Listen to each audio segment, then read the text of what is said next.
Заглавени некаде во ќорсокак далеку од вистинскиот пат кој води до Европската Унија, како ехо не прогонуваат критиките за високата корупција, нефункционалноста на правосудниот систем, невладењето на правото. Евроамбасадорот Дейвид Гир по кој знае кој пат повтори дека корупцијата е огромен проблем. Европската Унија ги нотираше и скандалозните измени на кривичниот законник, кои дополнително и дадоа крилја на корупцијата. Наместо да се бориме против корумпираните, Македонија со ова им дава можност да се извлечат преку застарување на делата.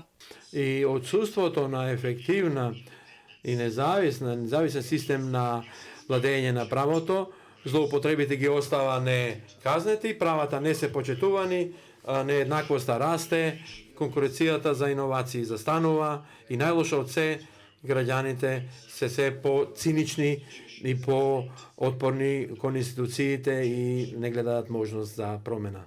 Судството останува најдлабока рана. Скандалите во Судскиот совет се најдоа и во извештајот на оценската мисија на Европската Унија. Таму беше нотирано дека судството е во критична состојба и потребна е итна акција.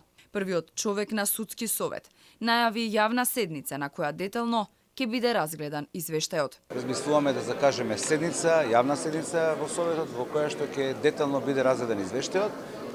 Од тоа што еве во медиумите веќе се зборува, се дискутира за овој извештај, ќе истакнам дека можам да кажам дека извештајот е даден со препораки за краток, среден и некој подлог временски период, каде што некои детектирани состојби би требало да се со законски измени регулираат. За зголемување на довербата во судството, но и сите институции во Македонија, потребни се луѓе со интегритет, според председателот Стево Пендаровски. Корупцијата се засилува преку правните дупки и нејаснотии, што лесно се злоупотребуваат, за да се избегне одговорноста. Обшт заклучок е дека не е доволно направено за клучното поглавје владење на правото и фундаменталните права, кои се алфа и омега на европските интеграции.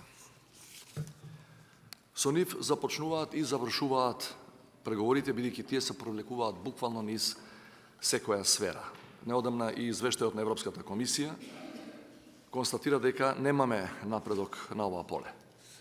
А онаму каде што не владее правото, владеат парите. Главната порака која се испрати од конференцијата посветена на европската иднина е дека борбата против корупцијата и владењето на правото се сршта во напредувањето на Македонија кон Европската Унија.